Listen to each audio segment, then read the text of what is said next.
Pemirsa, kita masih bersama Indonesia Lawyers Club. Sekarang saya ke Pak Yasin, Sekretaris MUI Kabupaten Probolinggo. Pak Yasin, sejak kapan tahu ada pesantren ini? Padepokan pesantren. Terima kasih Bang Karni.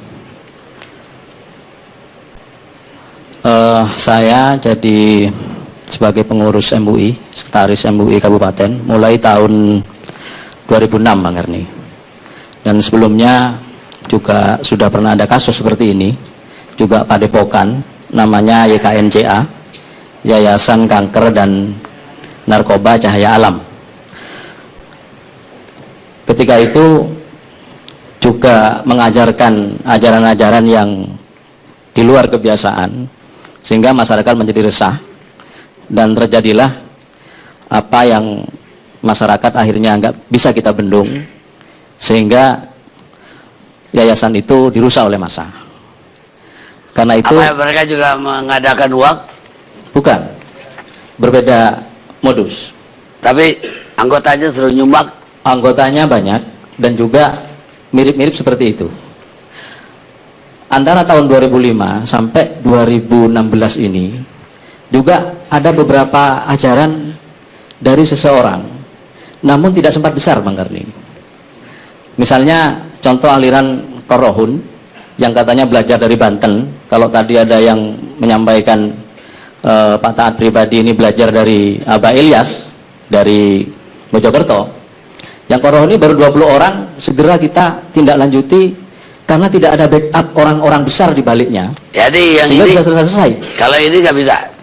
Yang ini Bang Karni tadi sudah diceritakan semua, mulai dari Ibu tadi, kemudian dari Bang Akbar Faisal, bagaimana foto-foto itu dipajang, siapa yang datang. Kemudian juga padepokan ini sangat rapi, tidak mengeluarkan ajaran secara terbuka. Karena itu saya juga bertanya, kalau Bu Marwah tadi, kalau saya cek, mohon maaf, saya dapat ini Bang Karni dari salah satu anggota akte notarisnya. Bu Marwah itu masuk di sini sebagai anggota pembina. Ketua pembinanya Pak Taat pribadi. Saya juga nggak tahu apakah yang keluar barang-barang yang ada maharnya itu Bu Marwah nggak tahu. Saya bawa Bang Karni satu kotak di situ di meja MUI Kabupaten Probolinggo, dan itu yang nyata, ini yang bukan aneh Bang Karni, titik-titiknya ini fakta sama. Boleh Mas Jadi. Jadi kalau ini dikatakan oknum padepokan, saya juga tanda tanya, kok bisa sama sekian tempat, Makassar, Lumajang, Probolinggo, Surabaya. Ini Bang Karni, ini ada 19 item Bang Karni, termasuk akte notarisnya diberikan kepada kami. Inilah yang disebut dengan jimat kotak ATM dapur, yang katanya kalau ini nanti pada waktunya akan keluar 5 juta setiap hari. Ini sama dengan yang di Polda Pak. Ini kami dapat dari Lumajang, melaporkan kepada kami Bang Karni. Terus terang Bang Karni, kenapa ini kok bisa lama? Kan ini yang menjadi pertanyaan banyak orang, kok sampai 2006 sampai 2016. Ini juga ATM-nya Bang Karni hampir sama, bukan hampir sama, sama Bang Karni. Artinya sama, barang-barangnya sabuk juga sama. Ini sama Bang Karni. Satu pabrik lah. Satu pabrik. Ya. Termasuk pin, termasuk minyak ini yang katanya sampai kehabisan minyak. Ini minyak gaib itu. Minyak gaib yang ada kantongnya. Kantongnya ada yang hitam, merah dan hijau Bang Karni. Macam-macam. Minyaknya banyak ini minyak. Nggak tahu ini produksi mana aja minyak ini. Pertanyaan saya, MUI udah tahu dari lama bahwa ada praktek begini. Ini baru berani lapor Bang Karni ketika sudah terjadi pembunuhan. Kami terus terang sudah mencari informasi, tapi sangat-sangat rapi sekali. Saya nggak tahu apakah ini karena rapinya atau karena ada ketakutan atau masih yakin. Jadi kami tidak diam, karena ajaran-ajaran seperti ini banyak. Cuman karena masih kecil, ada yang 20 orang, 200 orang pengikutnya. Ada yang namanya Dasuki, itu ada yang Korohun itu pakai gentong Bang Karni. Tapi dia mengajarkan fatal karena sholatnya itu namanya sholat daim, katanya 500 tahun itu sama dengan 1 kali sholat. Langsung kami panggil kerjasama dengan Bakor Pakem, dengan Kemenak, Kejaksaan, MUI, Polres, akhirnya mau menyampaikan tobat. Selesai. Karena kami bukan menghukum orang tapi menyadarkan orang. Dan MUI sangat hati-hati sekali. Setiap kami ke Polres, sama dengan yang disampaikan, tidak ada laporan. Tidak ada laporan. Nah, terus kami mau gimana gitu? Melapor dong. Ya sudah kita sampaikan, Pak, kok aneh ini ada uang katanya banyak masuk di YouTube, ini dari mana? Apakah nggak tahu ada uang sebanyak ini, apalagi sekarang ada tag amnesty segala kan gitu. Apakah itu masuk di situ datanya? Ini dibawa pakai apa? Tapi ya, itulah yang terjadi Pak Karni. Ala kulli hal ini kami dari MUI Kabupaten Probolinggo yang kami syukuri pengalaman 2005 yang masyarakat sampai marah itu kami bisa hindari, tidak terjadi anarkisme. Dan saya dengan Bu Marwah waktu kejadian penangkapan, saya duduk dengan beliau menenangkan anggotanya, saya dengan kiai-kiai menenangkan masyarakat di sekitarnya. Karena terus terang Bang Karni, masyarakat sekitar juga sudah nyampaikan, kalau polisi tidak bertindak, kami siap. Jangan dikira mereka diem. Mereka tahu. Cuman kami terus dinginkan suasana, jangan sampai ada bentrok. Karena yang tidak baik nanti Kabupaten Probolinggo. Nanti Komnas HAM turun kayak yang dulu, capek rasanya. Kami yang di Probolinggo ini jadi, dan terus terang, anggota yang di sana itu kan orang dari luar yang banyak. Dari luar. Kami punya datanya. Dari luar Kabupaten Probolinggo maksudnya. Tapi kami yang ketempatan Bang Karni. Satu yang kami syukurin itu. Kemudian yang kedua Bang Karni, perlu diketahui, kami kedatangan orang yang awal-awal ikut dengan Pak Taat pribadi ke Abah Ilyas. Masih 16 orang. Dia datang ke kantor MUI menyampaikan dengan sembunyi-sembunyi. Tidak mau diekspos. Apa dia sampaikan? Yang disampaikan itu ajaran-ajarannya. Dia dulu dekat dengan Taat pribadi karena waktu itu satu kegiatan di Amalillah. Jadi ini ada linknya. Itu Abah Ilyas? Bukan, Amalillah, Yayasan Amalillah yang dulu sempat gempa 2001 sampai 2004. Nah, baru kemudian muncullah ajaran-ajaran itu disampaikan. Bagaimana dia suruh wiritan sampai 4.444 mulai pagi sampai mulai malam sampai pagi. Kemudian yang dari Lumajang menyampaikan dia disuruh berendam, tadi juga ada. Ini dari Pak, sama ajarannya Bang Karni. Jadi kalau dari sekian titik itu sama, apakah ini suatu yang kebetulan? Nah, saya kira ini yayasan perlu bertanggung jawab. Karena di sini tercantum Pak Taat pribadi itu sebagai ketua pembina. Artinya dalam undang-undang yayasan kan dia harus tahu itu. Ya, ketua umum siapa? Ketua umumnya Sahal yang ditahan. Oh. Dan dia katanya yang barang yang tidak keluar dari Sahal yang disampaikan oleh mantan-mantan anggota dianggap tidak sah. Ya silahkan ditafsirkan sendiri. Yang ingin saya pastikan bahwa MUI terus, apalagi dapat surat dari MUI Jawa Timur dan MUI Pusat, kami turun. Cuman lagi-lagi tidak ada yang lapor. Baik Pak, terima kasih Pak. Terima kasih Bang. Sekarang Ketua MUI Jawa Timur, Pak Abdul Somad Bukhori. Pak Abdul Somad, apa juga Pak Kiai udah dapat laporan dari awal atau baru belakangan juga? Ya. Terima kasih. Jalan. Terima kasih Bang Karni. Jadi kami sudah mendapat laporan dari MUI Kabupaten Probolinggo, tapi sebelumnya kami sudah sering pertemuan di Probolinggo. Bahkan setahun yang lalu saya pernah memimpin rapat ya di sana, forum pimpinan daerah. Jadi dari pihak Pemda, dari pihak kepolisian, ya, kemudian Majelis Ulama, dari kejaksaan, begitu. Tapi memang tidak di follow up karena seperti yang diceritakan tadi itu. Jadi tidak gampang memang untuk menghadapi ini karena menunggu laporan. Jadi laporan orang yang menjadi korban itu yang sangat ditunggu oleh polisi, lah itu tidak ada. Tapi kalau laporan dari masyarakat itu sangat banyak Pak. Kami ini di kantor Majelis Ulama di provinsi, HP saya maupun telepon di kantor itu berdiri itu orang bertanya bagaimana Padepokan ini penyelesaiannya kan.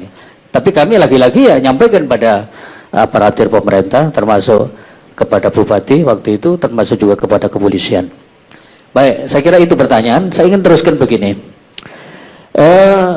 Indonesia ini mempunyai pondok pesantren itu sekitar 27.000. Luar biasa ya.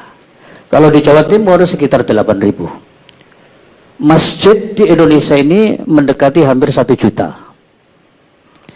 Kalau musola kali 3 saya kira. Itu namanya santri Pak ya. Jadi orang yang belajar di pondok pesantren karena ada guru, ada figur guru, ada pengajian ya, ada balah. Itu saya ya itu menyebut itu santri ya. Tapi kalau di Padepokan ini sebenarnya bukan santri itu Pak ya. Ini tolong ya. Saya masih mendengar di dalam forum ini juga nyebut santri-santri terus ya. Santri itu adalah orang yang memang berada di pondok, mengaji, ada kiai ya. Misalnya ada balah kitab fikih Fathul Mu'in misalnya ya, seperti itu. Jadi saya menolak dengan istilah santri untuk dinisbatkan kepada Padepokan Ki Kanjeng ini. Bahkan saya berani mengatakan, melihat dan mendengar dari cerita-cerita tadi, saya bisa mengatakan ini ada sindikat penipuan di dalam Padepokan ini. Jadi saya sangat mendukung apa yang disampaikan oleh Bang Akbar Faisal tadi, itu realitas Pak. Kita di dalam zaman seperti ini, kita jangan nerawang cerita macam-macam Pak. Itu kita menjadi bingung masyarakat ini Pak. Ini tolong ini ya. Negara sedang banyak masalah ya, ekonomi seperti ini, politik seperti ini, kemudian kemiskinan juga masih seperti ini, kemaksiatan merajalela. Jadi tolong jangan ditambah lagi masalah-masalah yang tidak jelas. Jadi karena itu saya ingin mengusulkan ya di dalam forum ini ya. Kalau ada padepokan atau kelompok yang bikin resah, seharusnya ya mestinya ditutup itu ya. Jadi jangan mengembangkan suatu gerakan yang menimbulkan masalah. Kita ini sulit Pak membangun masyarakat ya.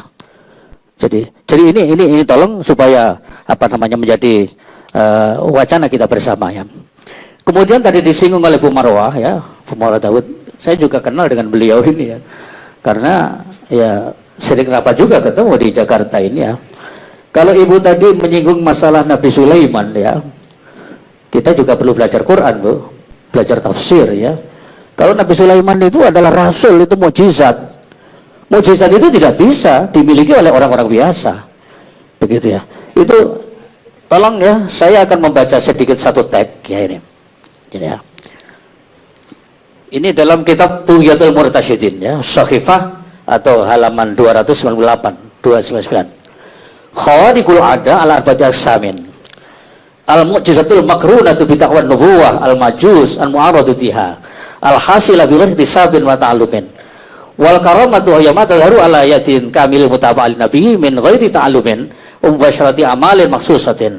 Wa tanqasimu ila ma huwa irhas wa huwa ma yadharu ala ayatin nabi qabla ta'wan nubuwah wa ma huwa ma'una wa huwa ma yadharu ala ayatil mu'min alladzi lam yafsuq wa lam yaghtar bi wal istidraj wa huwa ma yadharu ala ayatil fasik al-mughtar wa sihr wa ma yahsulu bi ta'allum mubasharatin sab'a ala ayatil fasik au kafir au kasyumuda wa yakhifatul yati bil amal wa hamil hayat wa taghiya lahu wal abu bin nar min ghairi ta'thirin wa talasim wa tazimat al-muharrama wa sitamil jan ghairi dalik. Ini bahasa Arab, saya kutip dari suatu kitab Tughyatul Murtasyidin. Intinya begini, memang ada sesuatu yang khariqun ada, itu adalah sesuatu yang luar biasa gitu ya. Seperti Nabi Musa melemparkan tongkat dari ular misalnya ya. Nabi Ibrahim dibakar tidak mempan ya. Kemudian banyak ya. Ashabul Kahfi tidur di satu gua sampai 310 tahun. Itu khariqul ada. Tapi itu dimiliki oleh orang-orang tertentu yang berpangkat sebagai nabi. Jadi di sini begitu. Jadi bitawan nubuwah al-majus al-mu'aradat ya, tidak bisa ditentang ya. Sedang karomah ya. Karomah itu ada irhas, ada ma'unah ya.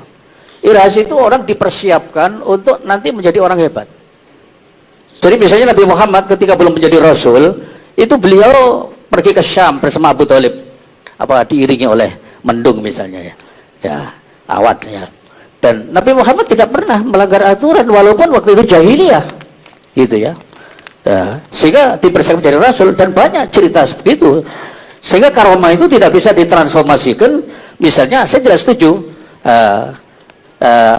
ini Ki Kanjeng ini dari mana ini disebut karomah misalnya ya, padahal dia banyak pendapat itu adalah penipuan ya.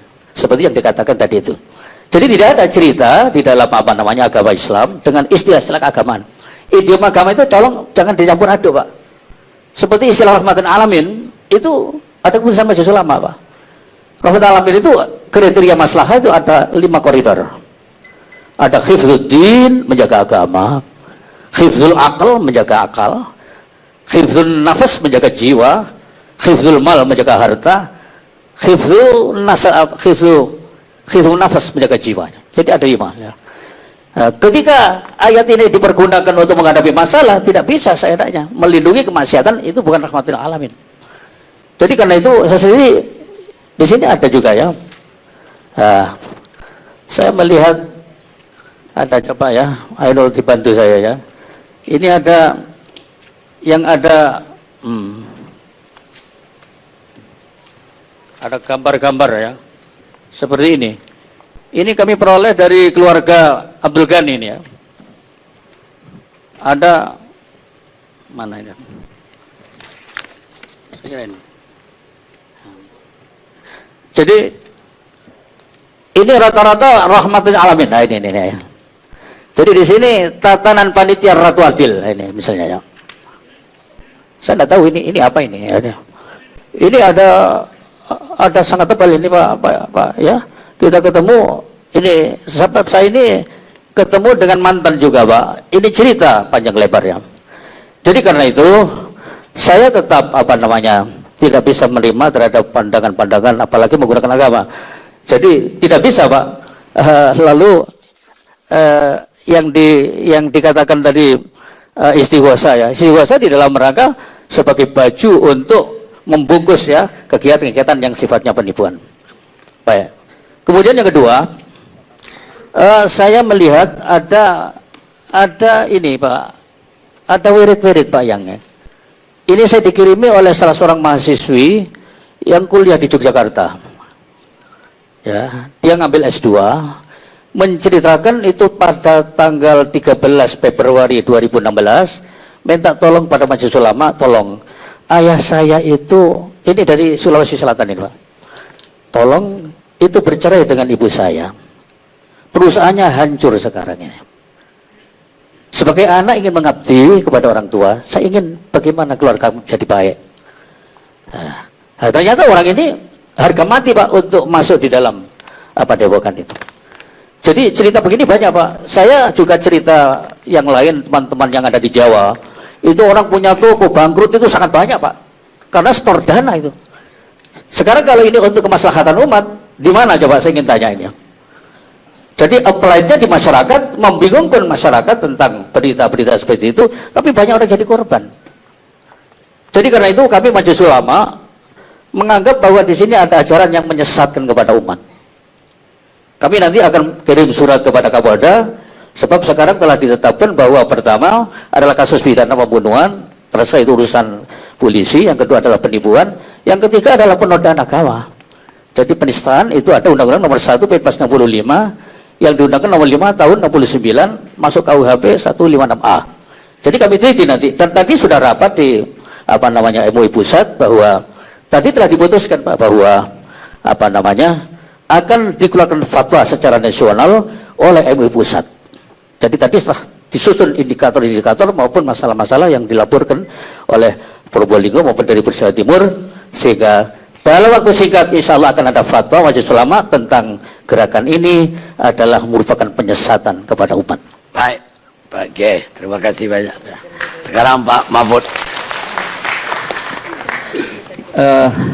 Bang Karni, di Twitter dan grup WA rame ini sedang ditunggu orang ini, meskipun ini mungkin sampai pagi jam ini kan udah mau jam 12. Mau sahur kita Pak, ya, mau sahur. Begini, saya bicara 3 hal pendek aja. Pertama, terkait pengalaman dan kesaksian saya. Saya kenal dengan Taat pribadi ini karena dulu diajak Ibu Marwah ke sana. Katanya ada seorang besar, santrinya puluhan ribu. Wah, saya bilang, di mana itu Probolinggo? Saya bilang, saya rasanya seluruh Indonesia tahu pesantren. Pesantren apapun saya tahu, tapi tidak ada tuh di dalam kamus pesantren itu nama Kiai Taat pribadi. Tidak ada. Tapi karena bilang puluhan ribu, saya datang. Saya sudah datang, di waktu itu memang betul lebih dari 10.000 orang sedang berkumpul di situ. Lalu saya tanya, yang mana kiainya? Ternyata yang menyambut tuh ya taat pribadi. Saya kira kok bukan seperti kiai ya, pakai celak gitu, kayak ludruk gitu, pakai gini gitu. Apa ini kiainya? Sesudah saya ngobrol sebentar itu, enggak, ini istilah-istilah agama, term agamanya tuh sangat lemah. Enggak ngerti dia. Makhraj kalau dalam bahasa Arab tuh kan, kalau orang saya nyantri sejak kecil saya tahu makhraj. Misalnya orang bilang la ilaha illallah, itu beda dengan bilang la ilaha illallah. Allah di depan itu pendek, berarti dia ada Tuhan Allah. Bukan Tuhan Allah itu kalau la ilaha illallah. Tapi kalau la ilaha illallah, tidak ada Tuhan selain Allah. Kalau la ilaha illallah, sungguh Tuhan itu bukan Allah. Itu artinya. Nah ini enggak ngerti yang begitu, bukan kiai ini saya bilang. Nah tiba-tiba dia naik ke panggung, berpidato yang saya kira agak kurang ajar juga ini orang. Apa bilang, saya perkenalkan Pak Mahfud MD santri saya katanya. Kurang ajar nih orang, saya dalam hati. Kapan saya nyantri ke dia, baru kenal belum setengah jam, udah pidato saya santrinya, saya bilang. Nah, itu pengalaman saya. Oleh sebab itu, saya kemudian heran, kok orang besar sekali. Besoknya saya tanya sahabat Bung, siapa itu? Itu Pak, itu hebat. Bisa menggandakan uang, menggandakan dan mengadakan bagi saya itu sama. Itu sama-sama tindak pidana. Menggandakan itu artinya membuat palsu di luar plafon maksimal yang ditentukan oleh negara. Mengadakan, kalau asli itu berarti memindah dari tempat penyimpanan yang sah. Itu juga pidana. Pidana, dua-duanya pidana. Menggandakan, asli, palsu itu pidana. Itu kalau betul yang menyaksikan tadi betul pernah merasa lihat, dia pasti terlibat, harus diperiksa, jadi tidak ada penggandaan, menghadirkan, pengadaan itu sama artinya secara hukum tetap itu melanggar undang-undang perbankan, undang-undang keuangan, bahwa uang itu ada batasnya dan tidak boleh ditambah. Kalau boleh menambah seperti itu, oh iya, tiap hari negara bisa buat uang sendiri dong. Kalau lebih dari itu, kenapa harus orang boleh mengandalkan? Satu, itu hukumnya. Yang ketiga gini, saya ingin meluruskan posisi begini ya. Mudah-mudahan nanti para kiai ini menjelaskan. Kegaiban itu di dalam Islam itu memang ada. Surat yang pertama bagi orang yang bertakwa itu pertama alladzina yu'minuna bil ghaib. Orang yang percaya kepada yang maha gaib Allah dan semua kegaiban-kegaiban yang diciptakan. Jadi kegaiban itu ada.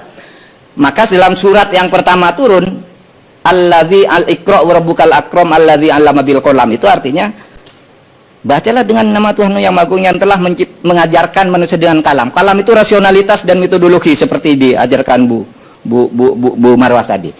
Jadi Islam itu mengajarkan rasionalitas yang sangat tinggi, semua yang sangat rasional harus. Maka penemu-penemu lahir dalam Islam. Tapi juga ayat berikutnya, allamal insana ma lam ya'lam. Mengajar manusia juga yang tidak ada metodologinya, tidak masuk akal, itu ada. Nah, oleh sebab itu Islam lalu mengajarkan ada 10 jenis kejadian luar biasa itu. Yang ada yang datang dari setan, ada yang datang dari Tuhan. Nah, yang datang dari Tuhan itu mukjizat, irhas, calon nabi ya, masih kecil gitu sudah punya kesaktian seperti Nabi Isa. Konon ditanya, ini siapa ini? Maryam, anaknya siapa ini kok ada di sini? Isa sendiri yang bayi menjawab, saya hamba Allah yang diutus untuk mengajak manusia ke tauhid. Itu anak kecil, bayi bisa menjawab. Itu irhas namanya, waktu calon nabi. Tapi ada Bu Marwah nyebut Nabi Sulaiman, kenapa tidak nyebut setan-setannya Fir'aun? Kan kejadian gaib juga. Iya kan? Ntar dulu nanti dijawab. Inilah yang harus kita adu. Iya, nanti dijawab. Dengan sabar. Kebenaran ini saya katakan sudah terjadi zaman Galileo. Iya. Persis. Ayo masyarakat, karena sekarang era media, ini kasihan, atau mungkin sekaligus seluruh rakyat kita ikutkan, tapi nggak apa-apa. Iya. Jadi jangan kita mengklaim bahwa saya benar, saya tidak mengatakan itu. Iya, maksud Ayo saya, kita lakukan proses pencarian bersama. Begini, itu loh Pak Mahfud. Setiap hadir di televisi itu contohnya selalu Nabi Sulaiman. Padahal di Al-Quran juga ada cerita tentang Fir'aun dan ular-ular sihirnya itu. Nah, makanya kita buktikan bersama. Jadi itu yang datang dari setan, ada yang datang dari Tuhan. Saya kalau sudah datang dari setan atau jin, dari awal saya berhenti. Ya. Makanya kita buktikan. Ya, teruskan dulu. Nah, oleh sebab itu saya kira jangan anggap Islam itu anti. Justru ayat yang pertama tuh mengajarkan kegaiban, tetapi itu sesudah yang rasional itu ada kegaiban untuk melemahkan manusia. Bahkan kalau di Indonesia kan gampang, itu sudah ada buku tentang santet, ada Deddy Kobuse misalnya tuh menulis judul berita utama Kompas halaman 1 seminggu yang akan datang, diletakkan di atas, suruh jaga ke orang. Betul, Kompas di situ keluar, tapi bisa saja orang curiga, paling dia itu nelpon ke Kompas gitu kan. Tapi mari yang ada di depan kita, misalnya sekarang di Samarinda itu ada orang bernama Nur Saidah itu yang tumbuh kawat dari perutnya. Selalu saya contohkan manusia kawat itu sampai hari ini kan masih hidup, sejak tahun 83 tumbuh kawat kan. Tetapi dokter juga tidak tahu penyakit apa gitu. Itu kan keajaiban juga. Orang bisa mengecek sekarang rumahnya di Samarinda masih ada nih, Nur Saidah nih. Kawatnya tumbuh setiap 6 bulan, dibawa ke rumah sakit, dipotong. Ketika ditanya ke dokter, apa ini? Kawat bener, kok tidak mati? Gitu. Jadi keajaiban di dunia ini diajarkan juga, diberitahu juga, bukan diajarkan, diberitahu juga oleh Islam, tetapi itu tidak dikembangkan, melainkan terjadi misalnya para kiai, ulama itu punya gitu tidak diberitahu ke orang, tidak ngundang untuk mendatangkan uang. Kalau itu pasti datang dari setan lah bagi saya. Dan oleh sebab itu Jangan pasti gitu loh. saya memastikan, ibu boleh anggap itu dari aulia, tapi bagi saya yang begitu itu udah pasti setan. Gitu. Terima kasih. Assalamualaikum warahmatullahi wabarakatuh. Kita lihat dulu sejenak.